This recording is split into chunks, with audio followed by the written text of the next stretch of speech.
right. Hello, Jeremy. Welcome to the show. Thank you, Karen. So great to talk with you again, but now on your show. Yeah, absolutely. Yes. And for the listener, Jeremy and I collaborated on his podcast, which we'll be sharing with you soon. And I was so inspired in the conversation. I said, why don't you come on my show? And I'd love to interview you. So I'm glad that we had a chance to set this up. Yeah, me too. Yeah, so it was a great conversation, and I definitely recommend people check that out too. But I'm excited to talk today and share a bit about my story and wherever the conversation takes us. I'm sure we'll have a lot of cool things to talk about. Yeah, absolutely. I've had a number of guests on recently who aren't yoga teachers. Sometimes I dive into different topics that are somewhat related, but obviously this will be one where we'll be able to really speak to the listener from the perspective of you being a yoga teacher, me being a yoga teacher, talking about topics that are relevant. So I'm psyched to kind of get into it. So maybe a good place for us to start is why don't you just share a little bit about you, where you are, and just a little bit about your story, how you got into teaching yoga. Yeah, so as a kid, I was always very interested in like energy and things like astrology, and actually grew into having a whole astrology path in my life that I also teach astrology. But the yoga part came in through the energetic stuff and seeing on public access TV, there was some guy doing Tai Chi and Qigong videos and talking about energy in your stomach and, feel this and feel that and imagine this color. And me and my friends would watch it and kind of make fun of him. But then when my friends went away, I would find those videos and watch them and try to practice them. And first time I did it, I was like, whoa, I actually feel what he's talking about. It's like I feel energy in my stomach. I feel energy moving within me. There was nothing like that in my family. Like they were into like interesting stuff, but yeah, it was very outside the norm for me. And even with my friends, I was like, I felt like kind of embarrassed to be into that stuff. But that led me to finding out about meditation and Taoism and Vedic teachings. And I grew up in Minnesota where there's actually an amazing meditation community. So if anyone passes through Minnesota, there's a great Zen center. There's a lot of great meditation centers there. And I was very fortunate to start learning there. And the first time I actually went to a meditation class, I just wanted to laugh the whole time. There was very serious and quiet and peaceful and serene, but I felt so good in my body and so like flooded with endorphins and presence. And I can still remember in vivid detail like everything about that room and the sunlight on the floor and how many people were there. And that moment just really was like a big turning point. And I was maybe 20, 21 or something like that.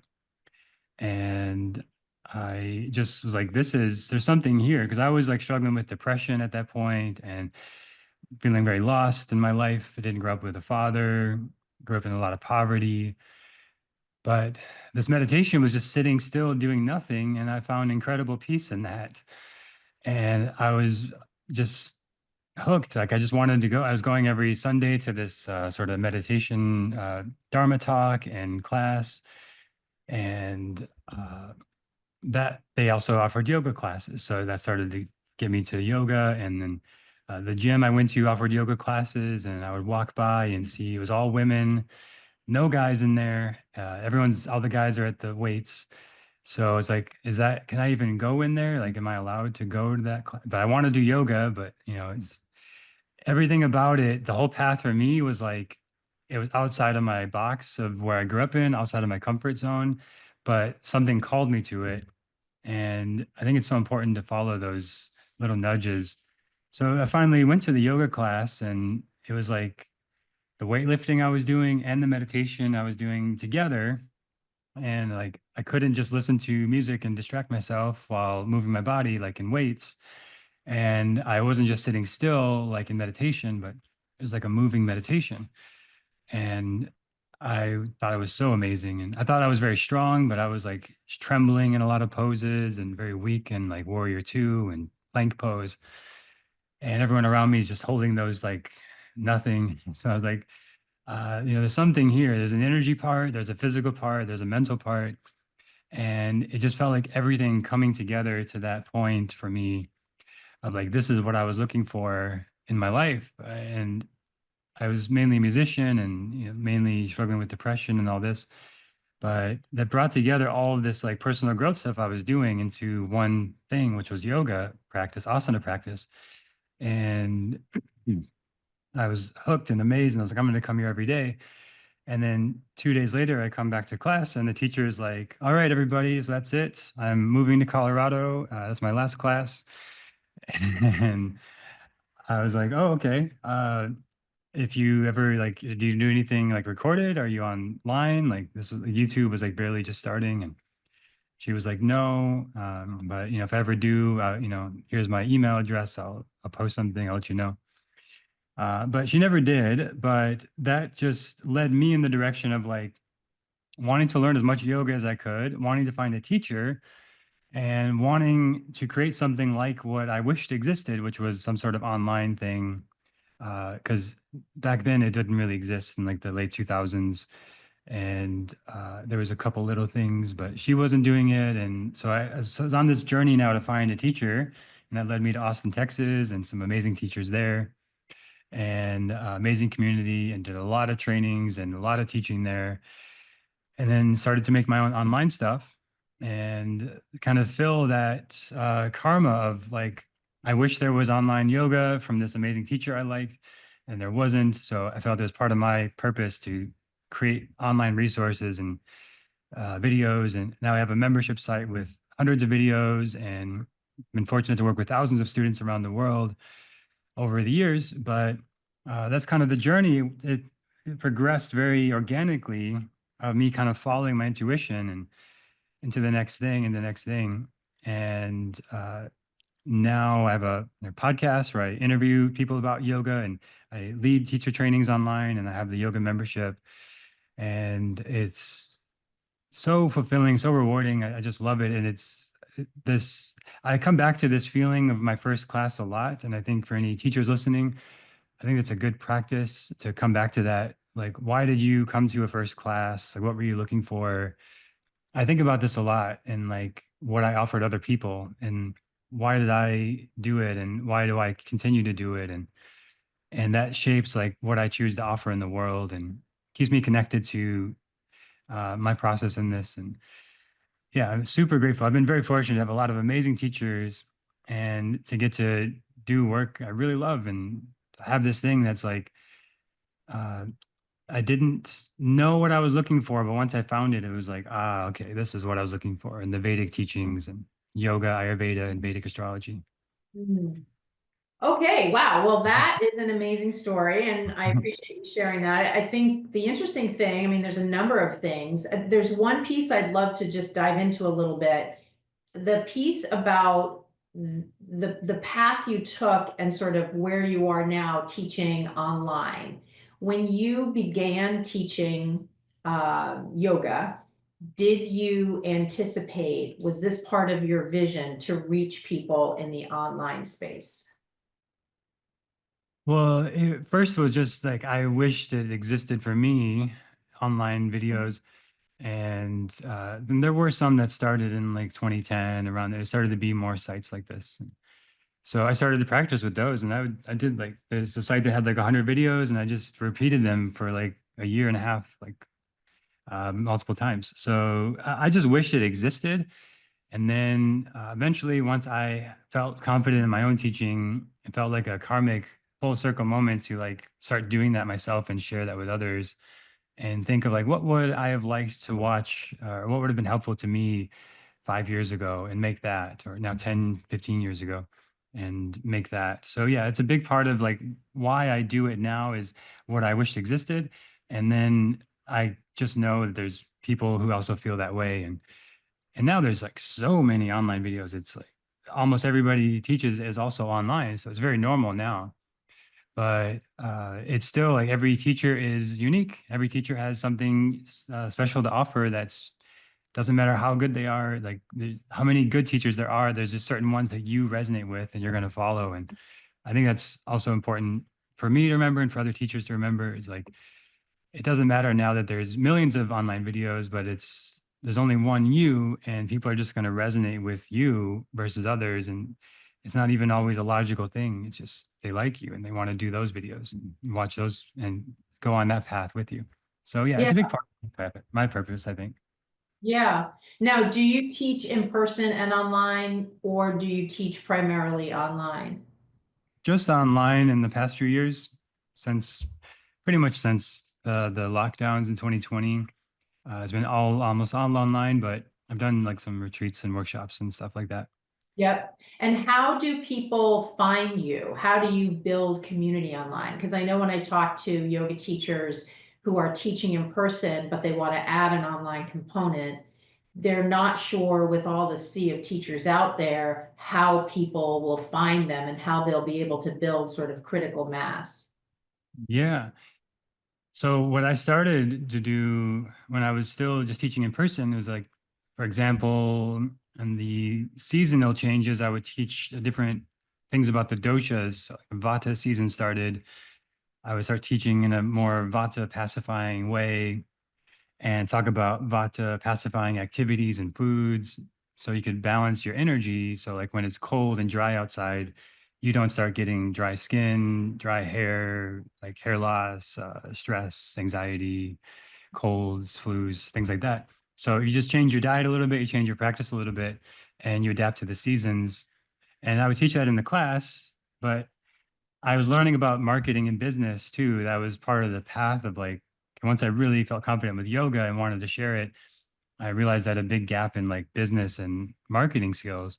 And nobody really taught that in the yoga world that I trained with. So I sought that out. And one of the main things everyone said is like, just have an email list. So if people like you and they're coming to your stuff, they want more and they want to stay in touch. So give them a way to do that and say, just put your email here and I'll send you updates. And even better than that is to also give a free, oh,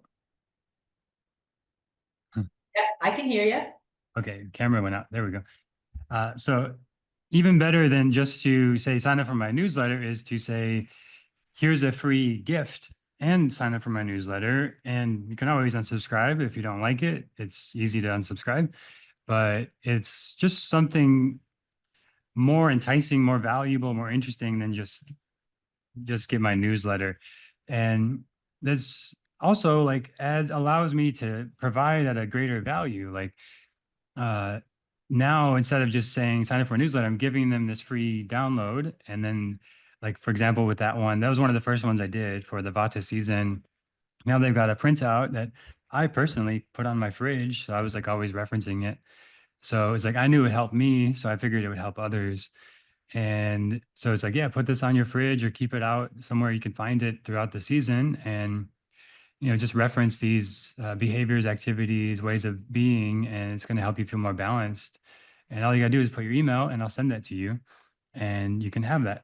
And so it's like allows me to start working with people on a deeper level beyond just dropping classes.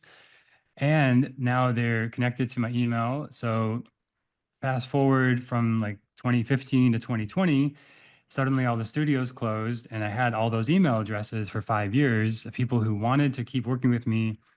But if they just saw me at the studio, now they've lost contact unless they try to find me and, all this thing. But I could just email them and say, hey, the studio's closed this week, but if you want to practice with me, come over to Zoom. So it was very fortunate for me to be ahead of that curve. And I had a lot of people on my email list at that point. So they all just started following me on Zoom. And now we're into the membership from there as the lockdowns continued.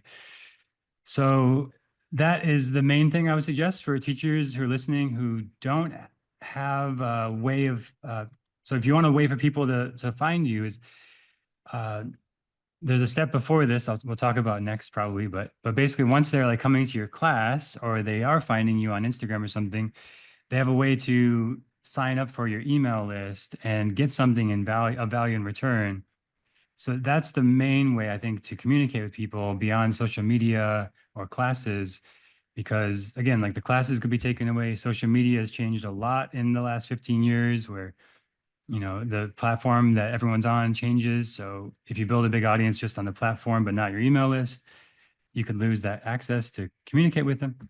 So the free guide, the free offer, something of value to say, if you like this, enter your email and I'll send you more, and then stay in touch with them with like maybe monthly updates or whenever it feels aligned for you.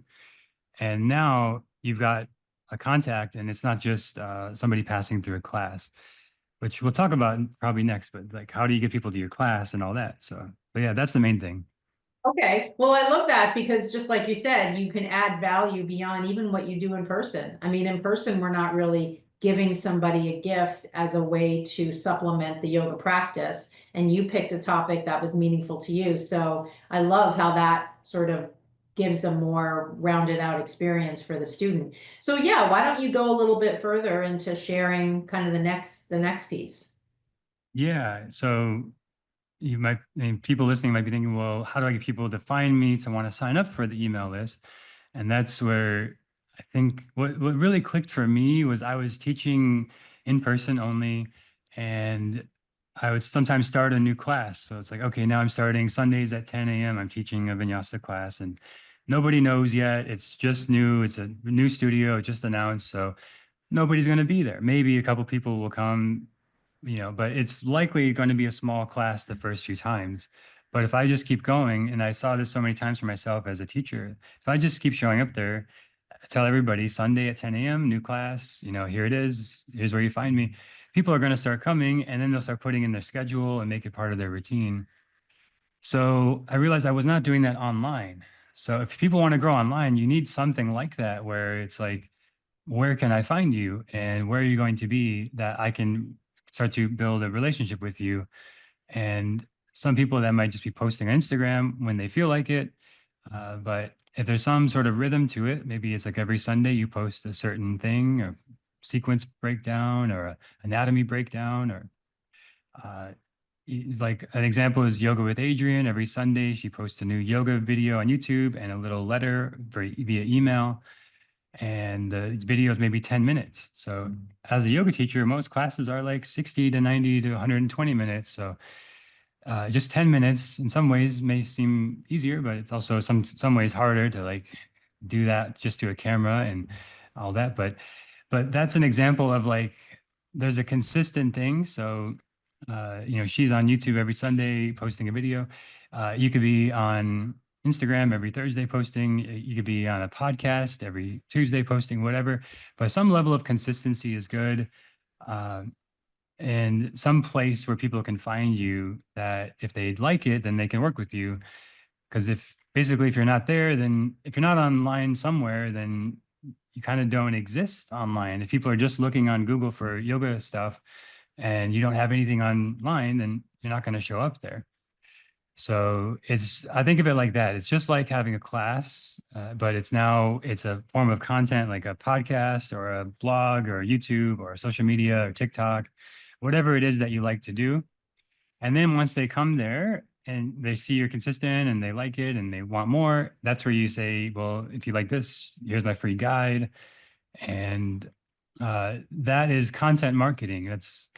That's like the main way I recommend people grow an audience because you grow a very organic, connected audience. You can do paid ads too, but I think that should only be after you've built an organic audience, in my opinion, because you kind of don't know who you're going to find or what they're going to like. You have to spend a lot of money to figure things out if you just focus on ads, which I've seen teachers do and lose thousands of dollars.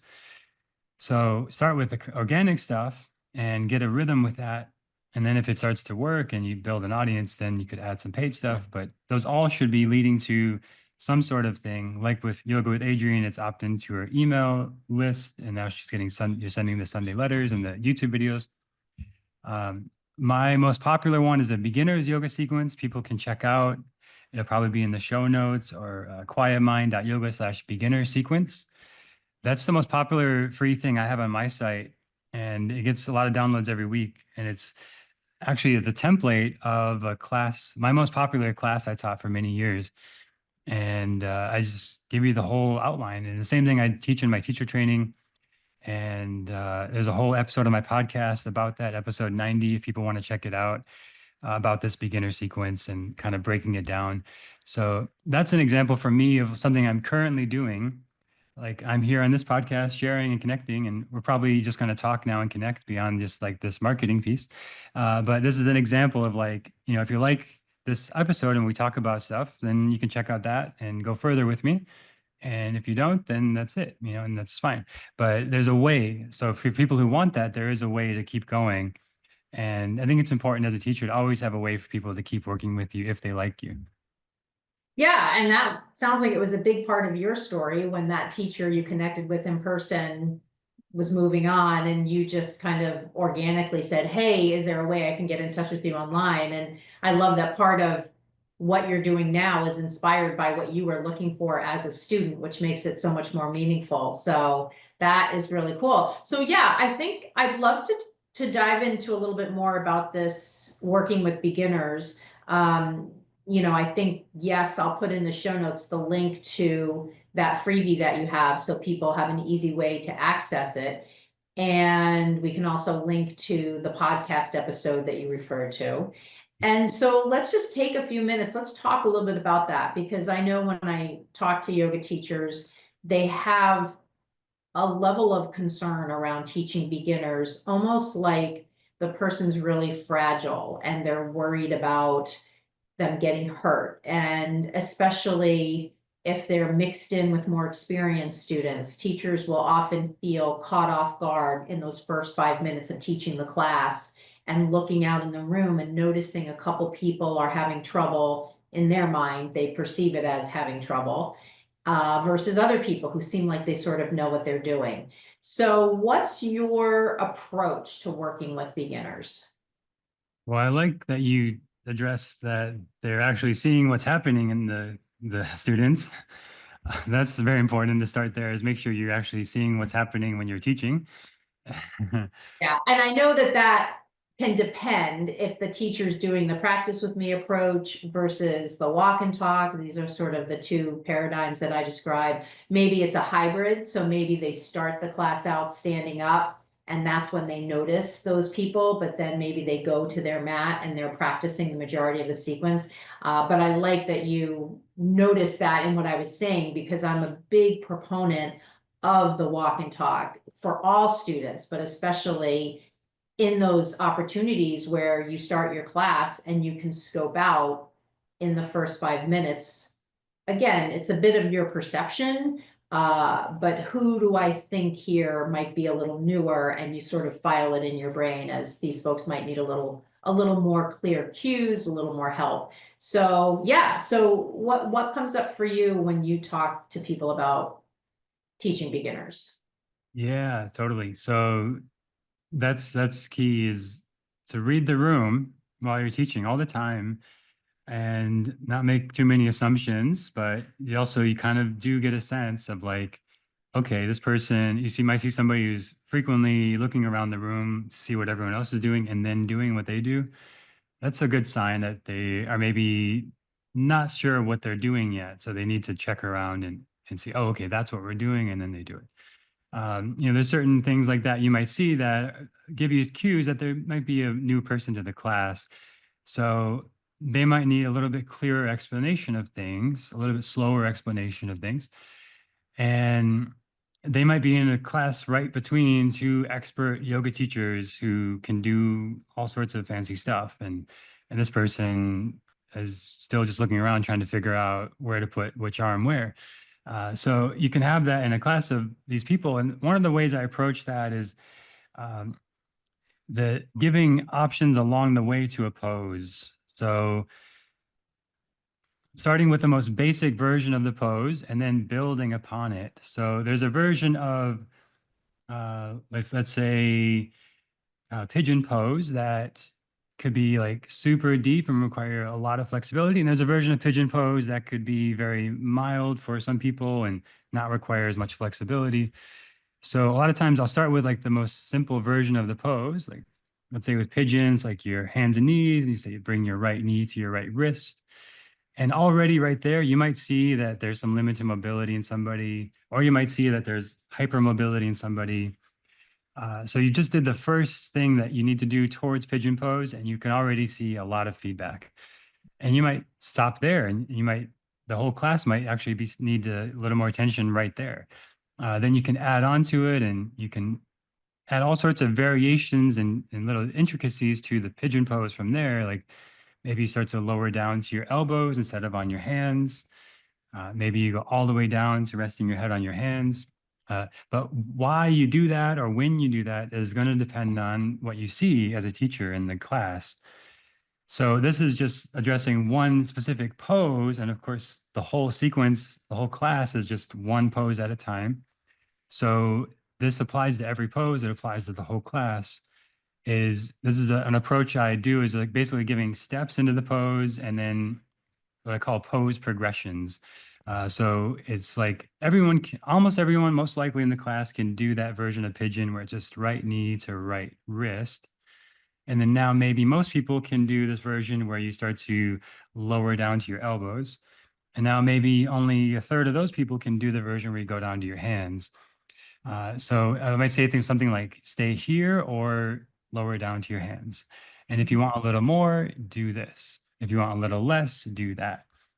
And it's not better or worse. It's not anything other than flexibility, really. And maybe well, there's actually could be a lot. There could be some stress, could be nervous system dysregulation, but it's not, the main thing I'm saying is it's not a matter of like better or worse, or somebody's a better yoga practitioner or more even advanced necessarily, because sometimes the more advanced thing is to do less and listen to your body and know that you don't need to go into the full range of motion if you just because you can that day.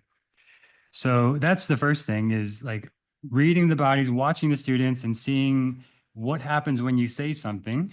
And is it what you think they're going to do? And if it's not what you expect when you say it, then maybe you need to adjust how you're saying it. That's the cueing. Maybe you need to slow down. That's the pacing. Maybe you need to adjust the options of the pose. That's the pose progressions. These are all things I teach in my teacher training, but these are all things I think every good yoga teacher, every experienced yoga teacher does these naturally to some degree. And if you practice with an experienced teacher long enough, you'll catch these things as well. And that's the first thing. Is just like speaking to teaching a specific pose, looking for those things. Cool. Yeah, I think those are all really good suggestions. And again, when I was listening to you, they're very much predicated on the idea or the teaching model that you're looking at them. So I love that that is sort of baked into what you just described, because it just again is a testament to how powerful it is for your students to have you watching them versus the narrative that I need to do yoga with my students, otherwise they won't know what to do. So thank you for that. I'm curious, one of the things that comes up when I speak to teachers is a lot of anxiety around beginners, and it's tied to worrying that they'll get hurt.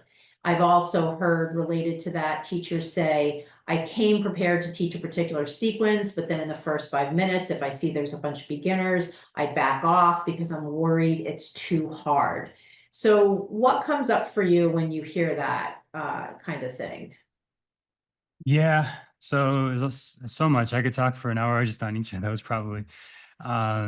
So I've been to many classes where I see there's beginners in the room and the teacher has decided the sequence already and they're going to do exactly that sequence no matter what. And then like, let's say we're going to like bird of paradise pose, which requires a lot of hip flexibility, a lot of hamstring flexibility, a lot of balance. So I would consider that a more advanced pose that requires a lot of moving pieces and a lot of awareness of the body that somebody who's just coming into this class for the first time is probably not going to have yet and not feel comfortable with and not really know what they're doing. But the teacher just kind of keeps going forward as if they're teaching to a room of teachers or to themselves, or maybe like that's how they practice or that's what they like or whatever. Whatever the reason, I see that a lot of students are struggling and then getting into poor alignment in ways that could actually harm their bodies. And that's the biggest concern to me and the thing that I think is most important to be aware of for anyone listening. I just hope that you don't do this, that you do listen to your students' bodies, you watch what's happening, and if they are really struggling to get into a shape that may be easy and accessible to you, to really know what to look for in the alignment. Like, are they in a rounding of the back or a spinal flexion when they're actually in the pose meant to be in spinal extension? Are they like kind of, you see their face is like, eyebrows are tense, the face is tense, they're like struggling, they're slipping and maybe sweating, these kind of things where like their breathing is now shallow or fast, or you can just tell like they've lost that sort of equanimity and presence and gracefulness that comes with time, with practice. And ideally over time, like something like Bird of Paradise can be as uh, not for everybody, but if your body is, if your anatomy is aligned for this and it's available to your body and your flexibility and range of motion, that you could get into something like Bird of Paradise with as much ease as you could with something like Mountain Pose or Shavasana. I think if you're still struggling with that, and you see people struggling with that, then maybe there's ways you can progress into it. So slowly building up to it. So like a supine hand to foot pose with a strap, Supta Padangusthasana, is has a few of the pieces of Bird of Paradise with way more room for equanimity, breathing, presence, going slow. So this is a big piece of sequencing, is like, yeah, you may come to the class with this plan of like, okay, we're going to do this advanced pose. Everyone's going to get into it. It's going to be awesome. They're going to feel accomplished and proud. But you get halfway in the sequence and you see like everyone's still just struggling with hand to foot pose, because if you can't do hand to foot pose with equanimity in the beginning of a sequence, you're not going to get to Bird of Paradise later in the sequence. Like, so thinking of that bigger picture of like, and there's sort of milestones and checkpoints in the class that when I teach advanced stuff or vinyasa or power classes, I make sure there's these sort of checkpoints throughout the sequence of like, how do they look in supine hand to foot pose with a strap? Okay, everyone looks really present, breathing good, present and aligned here. Let's try it without the strap. Okay, everyone still looks good here. Okay, and then we try maybe just standing hand to foot pose with a strap, maybe without a strap. Okay, everyone looks good here. Maybe build up some other things that are supporting of the pose that I think we want to get into. And you're just checking. And if you see somewhere along the way, everyone's struggling with a simpler variation of what you planned, then maybe scrap the rest of your plan and just build on that. That takes time. Like, if a newer teacher or less experienced teacher might be very nervous about that, of like, but I don't know what to do if the plan isn't working. And that does take time. But there's something I teach called mini sequencing. Rather than thinking if you'd have to have the full sequence memorized of an hour, hour and a half, a series of poses, like 3 to 8 poses that work well together and have certain effects. And for anyone who downloads the free guide I'm talking about, you'll see the whole thing is basically just 5 mini sequences. And there's a sequence on the back, there's a sequence standing, there's a sequence balancing, there's a sequence, on the ground at the end. So you can see like, okay, if I'm here, here's some options of where I could go next. And you always have that in your mind of like, where could I go next from here? If my plan isn't working, I can easily just redirect my energy. And the students might not have any idea. And it's important, I think, also to not make a big deal about it, of like, if they can't get into a pose, again, it doesn't really mean anything like it's good or bad. It's just maybe adapt and try to meet them where they're at. And I know there's some sequences like Bikram and Ashtanga and lineages like that, where it's like you don't change it and it's just what it is. And that's a different story. So I'm not going to get into that, but it's like if you are teaching that, then you do just follow the sequence and you don't change it. But for everybody else, and I'm from the Krishnamacharya lineage, which is basically you teach yoga to people who are sick and diseased, and people who are super healthy, people who are young, old, any background, any body. It doesn't matter where they're starting. It's like everyone can do some version of yoga, and it might emphasize more of flexibility or balance or strength or breath work or whatever.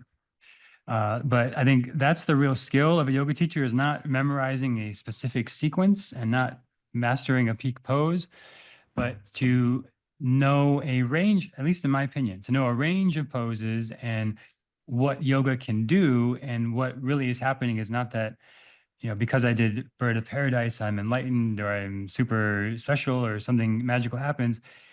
I can get the same sort of it's ultimately the same kind of benefits as that in a lot of ways from just sitting in meditation or just being in Shavasana or just doing breath work. So it's more of just like getting in touch with the essence of what we're doing and then having the options of like, okay, I see the students are very experienced and advanced, so I can give them more challenging stuff. Or I see the students are more beginners and need more guidance and clarification, so I can focus on the simpler things and the essential things. And they're not getting any less of an experience.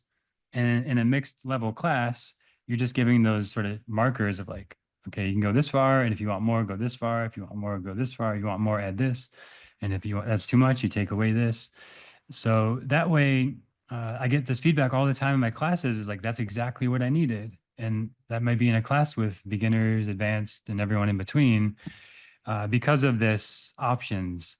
And for me, as a more experienced student myself, is there's a lot of times where I want the simpler things, and that's what I need, and that feels more nourishing. So a class that allows for that to me is more of my taste and more, what I'm looking for in my practice too.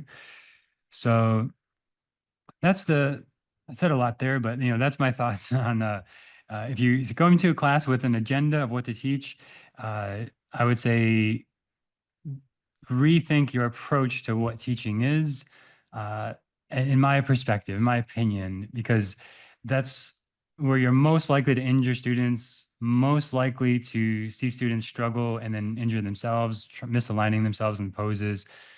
And yeah, you can push your students, you can challenge them. It's okay if they're misaligned sometimes, or they sweat, or they fall, or whatever. It's going to happen at times. But I think the role of the yoga teacher is not to just like teach a perfect sequence and impress them with your knowledge. I think it's to meet the student where they're at that day and help them bring a little more presence, awareness, alignment to their body and mind and spirit. Hmm.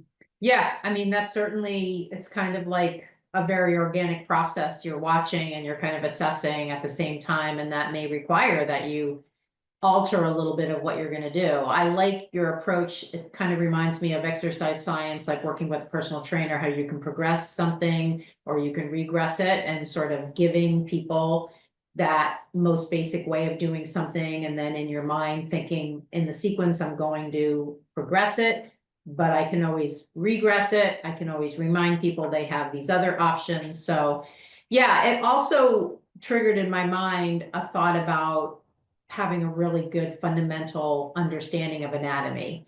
And that, as we talk about sequencing, underneath it all, even when we talk about beginners, underneath it all, if we have a good understanding of anatomy, we can manage sort of what we see and put it in the context of what might be going wrong there for the student, what I might say that could help them, that can be inspired by what we know.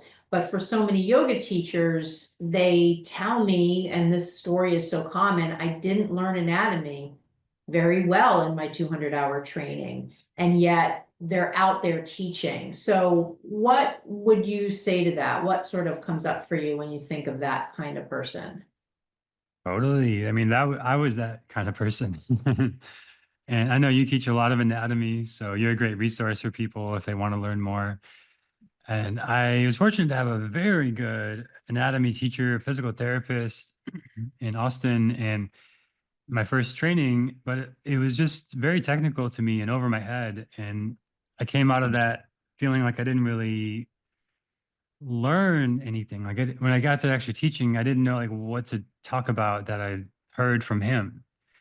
And it wasn't the fault of him. I think it was really just I just was all new to me at that point. I didn't take any anatomy training in school, but I was very interested, and uh, I did end up seeking it out and working with him and working with physical therapists and exercise scientists and starting to take this approach from, especially from the physical therapy world. I learned a lot, and like that, like you mentioned, giving progressions and regressions.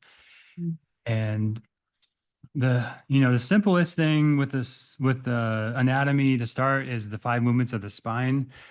And it's very obvious in a lot of poses, like what the intended movement of the spine is. Like if you're in cobra pose, that's spinal extension. It's what we call a back bend in yoga teacher language. Or like if you're rounding the back, like cat pose, that's a flexion of the spine. And so that's just knowing those two things, flexion and extension, goes a long way in finding the alignment in a pose. Like, uh, yeah, are somebody very mobile in certain places of their spine or very limited in certain places? Are we meant to be doing extension in this, but they're doing flexion in this? And just looking for that in the poses can go a long way. And then some certain obvious things also, like the hinge joints of the elbow and the knee, they're hinges, so they basically go forward and back. There's a very small bit of rotation, but if they're rotating too much, that's where you get injured.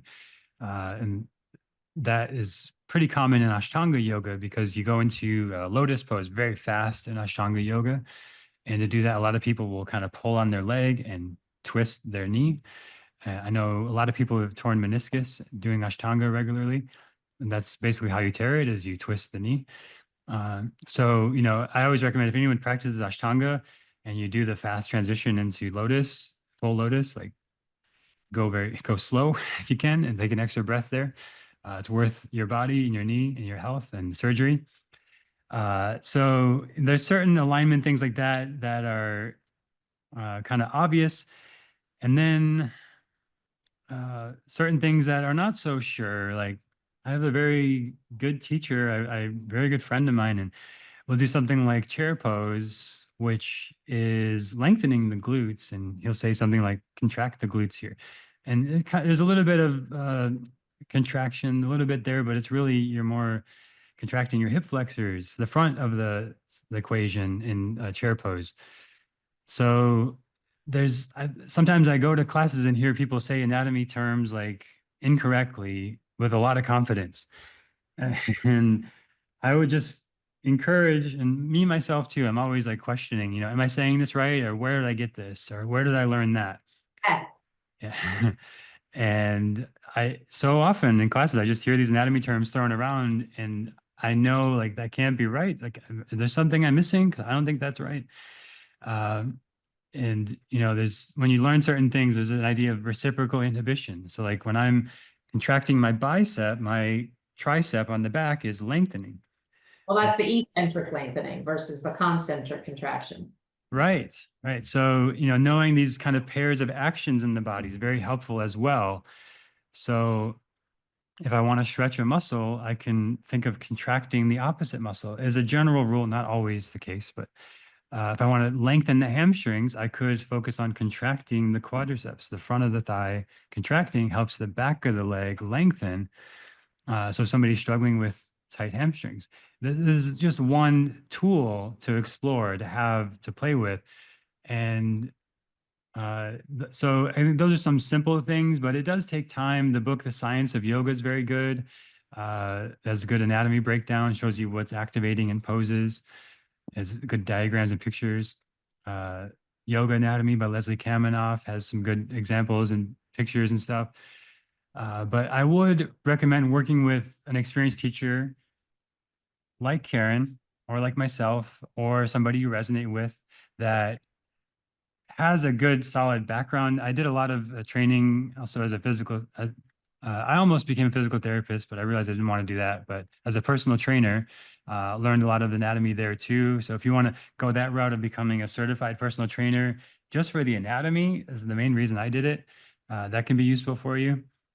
Um, but yeah, once you know that, you know what to look for in the poses. So you're not just looking at pigeon pose, but you're looking at, okay, the left leg has hip extension, all the actions that are happening in the pose. The spine is in extension when you're sitting up, and all these things that are happening are anatomical actions that make up the pose. And I think of every yoga pose as a sort of harmonious constellation of optimal alignment. It's basically what it is. It's like, why is that the way we do triangle? Why is it that way we do pigeon pose? Well, Mhm. because with this plus that is like a really good constellation of alignment in the body, and it flows really well together. And there's an energetic thing beyond all this, but anatomically it just all flows really well together. And if you go into downward facing dog and you internally rotate your shoulders, that has a whole chain of problems and it like starts to add a lot of stress to a lot of different parts of the shoulder and back and everything, that if you just externally rotate your shoulder in down dog, now it's like this flow and ease and like energy movement through the whole body. The nadis, the energy channels open up. So it's like what we're looking for on the surface level to the unexperienced, unanatomy trained eye is like that sort of kind of feeling. It's just like it looks pleasant. It looks like it feels good. The breathing is good. And a big part of that is the anatomy and the alignment and getting those little pieces in place. So I think basically anyone who's just done a 200-hour definitely should also do some sort of specific anatomy training and give it time. Like I feel it took me a few years to really get it. But what you're looking for, I think, are to start with the essentials is like the spinal movements, the pairs of actions, and like the pairs like internal versus external rotation, flexion versus extension, and then the sort of relationship of the body parts. So like the reciprocal inhibition in the muscles and things like that. That will go a long way. And I have episodes on anatomy in my podcast, and I'm sure you do as well. And those books are good resources too. But the a lot of it to me, a lot of the best learning was working with a physical therapist and then testing things out like in real time, and then working with private students and like offering a discounted rate and say, I want to test some things out. I want to learn and improve my anatomy. Would you be willing to work with me and I'll give you a discounted rate on private sessions? Because I'm going to be learning a lot too. That's a good way to do it too. Yeah, I love that last thing you mentioned. The episode that posted this Monday was an interview I did with a woman who is a fitness trainer, but she has a business strategy program for wellness professionals, including yoga teachers. And she was talking about how to build up a private practice on my show. And yeah, we talked at length about exactly what you said. I also, what kind of caught my eye as you were talking, or my ear, is those examples you gave. And when you were in the class hearing those cues, something triggered in you that it was a mismatch. What you were hearing was a mismatch for what you knew, obviously, as a yoga teacher. So that's a little different than kind of a yoga student might not catch it the way you did. But the thing that it reminded me of is, I talk a lot about when you teach from what you know, your confidence grows, and this idea of understanding the why behind the cue. And I loved when you said in the early days, you remember having the experience of saying something that was anatomical in nature and sort of not being 100% sure. And so I just appreciated that, because that's a lot of the messaging that I share is for teachers to look for that sort of thing. Like as you're teaching, if you choose to speak to the anatomy, just ask yourself, maybe even in that moment, do I really know what I'm talking about? Or am I parroting, sort of repeating something I heard? And that can be, I don't want to say a red flag, but a sign that there's a gap there. And in that gap of saying a cue that you don't really know, there's sort of this lack of conviction, right? Because I can't really say it and know it unless I really believe it, because somebody else said it and I assume they must know what they're talking about. So maybe I then can present it with conviction. But if somebody asks me a question, I might only be able to say, well, that's what I was trained to say. And so Right. then the gig is up. Now you're like, okay, so it's a little bit of a rabbit hole off of what you said, but I want to just point that out because I think it can be a real life experience a teacher can have, almost like testing yourself.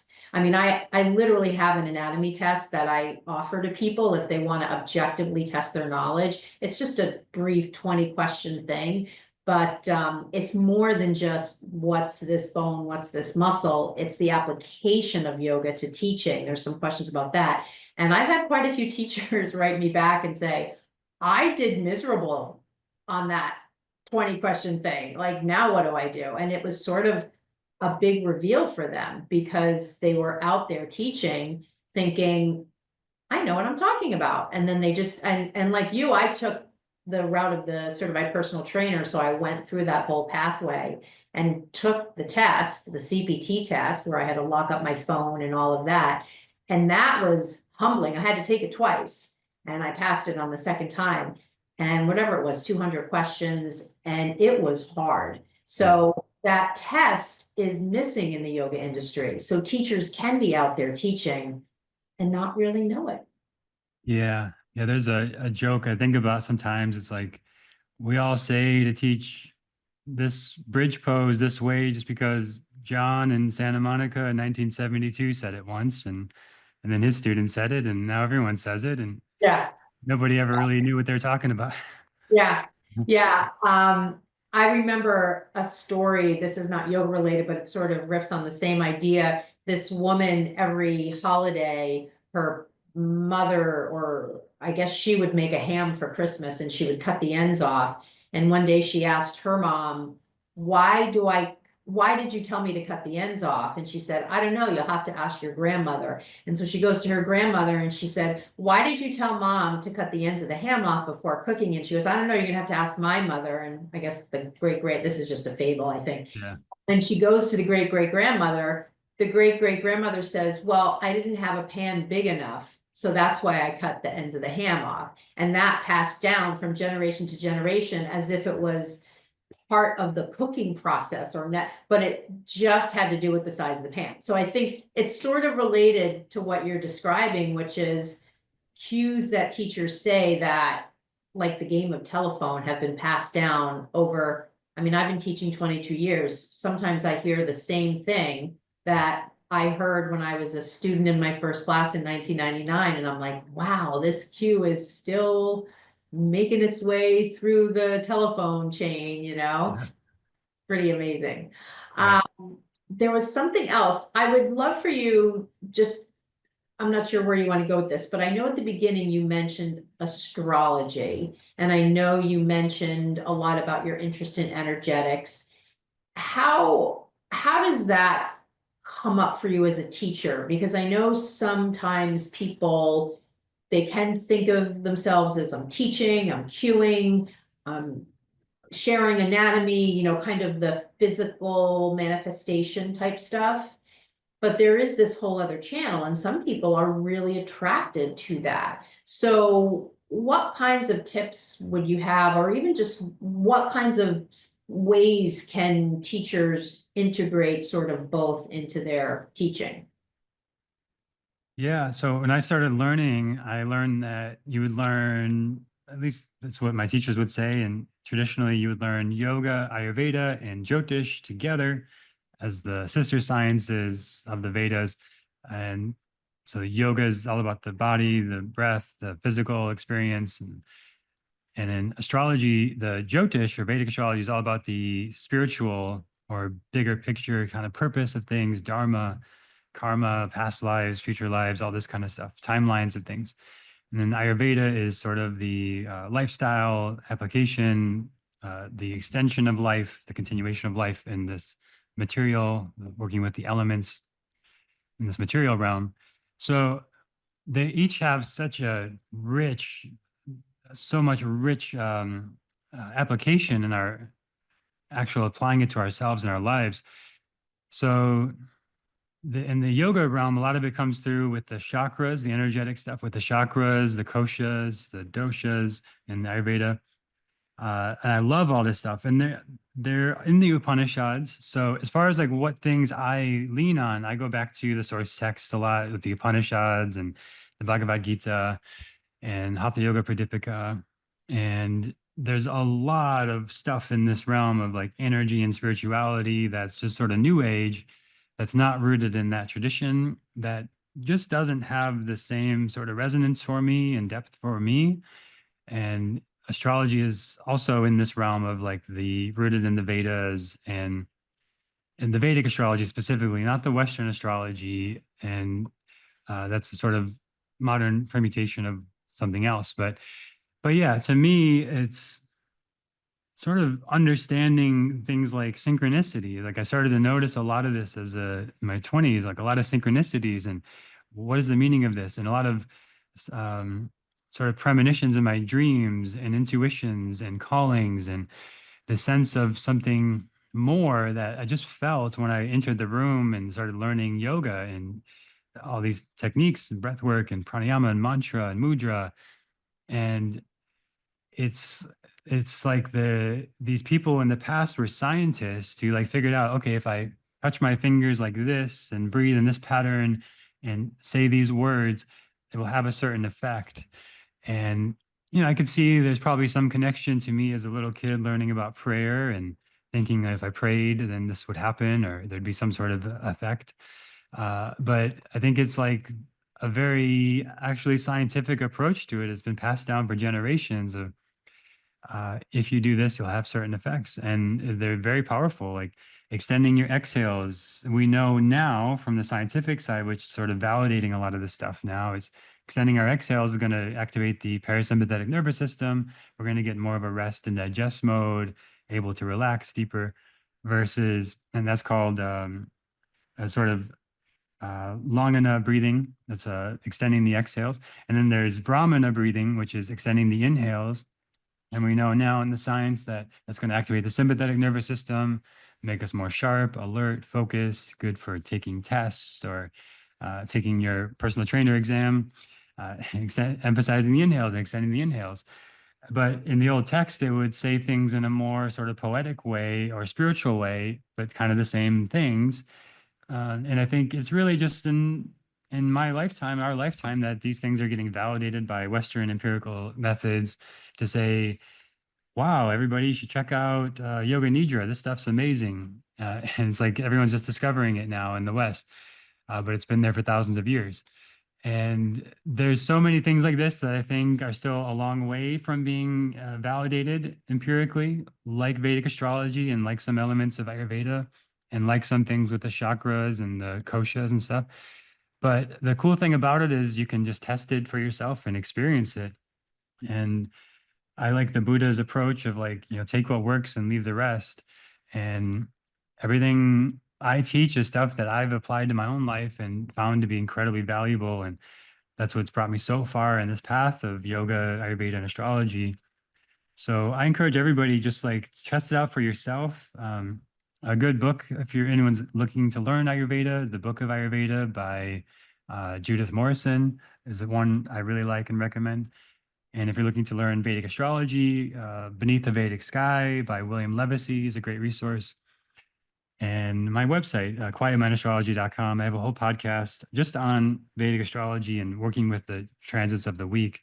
And almost every week I do an episode just about the energy that week. And it's a lot of that is just pattern recognition to me and intuition and probably some childhood trauma, learning how to read people too much and read energy too much as a survival mechanism, but ultimately using that for good to try to understand things on an energetic level. But the Vedic tradition gives us such amazing maps to how to understand energy. So it's not just a feeling.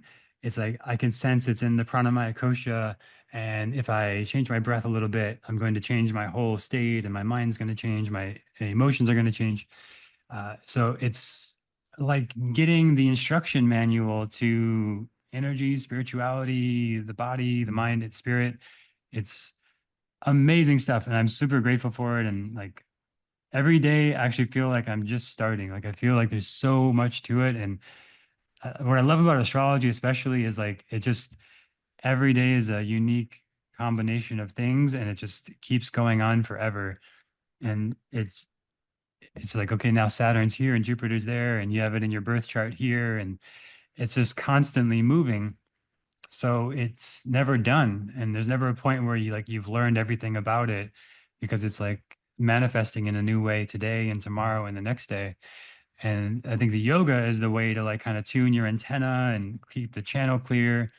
And Ayurveda like supports all that. And then Jyotish helps us kind of see the bigger picture of it and the purpose of it all, and work with the energies and potentials there. Mhm. That is really interesting. Yeah, I was listening to a podcast today about dream analysis, and the speaker was talking about dreams as a way to access your subconscious. So it sort of touches on a little bit of what you were saying there. I have one final question for you, and I'm curious, I don't want to frame this in a way that makes it sound like it's a selfish thing, but I think it's sort of I think you'll get the place where it's coming from. I'd love to know what you get out of teaching yoga.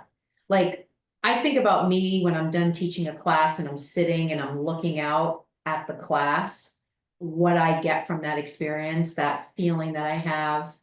And, I can go into a whole bunch of ways to describe it, but for you, like, what are you getting now that you've been teaching for a long time? What do you get from teaching? Well, the first thing I think about is my student Tom, who came to his first class with me, maybe 2015 or 14, and had a frozen shoulder injury basically for a long time, and limited mobility. In the first class, like he said, he felt his shoulder moving away. He hasn't felt it move in like 20 years. And he started coming back, and he still follows me. He's moved around the world. I've moved around the world. And he still practices with me online and still sends me updates often. And so I think about him, first of all, as like somebody who took a chance coming to a class and like, I don't know what this is about. And then had an amazing life-changing experience, which to me was in some ways like just another class. Like it's like, yeah, it's just another Wednesday. I'm just teaching a class and doing what I do. And it turns out it's like life-changing for him. And I don't take that for granted. And a lot of the credit I think just goes to my teachers. I just copy a lot of things I've learned from great teachers. So I don't think it's like I'm super special or anything, but I think this practice is super special. And I, in some ways, feel like a steward of it and a vessel for it. And I know how valuable it can be to others, how valuable it's been to me. And I think of myself coming to my first class and how that felt and how life changing that was for me on so many levels. And I know that there's people who are finding my stuff and practicing, and maybe it's just like another practice to them. Maybe it's they don't resonate, but maybe it is like this very important thing for them. It maybe changes their state that day, and maybe helps them release some tension in their body. And in a lot of ways, it's like a maintenance thing. Like it's just as important as going for a walk or sleeping. To me, yoga practice is just as important as those things of checking in with the body, moving the body.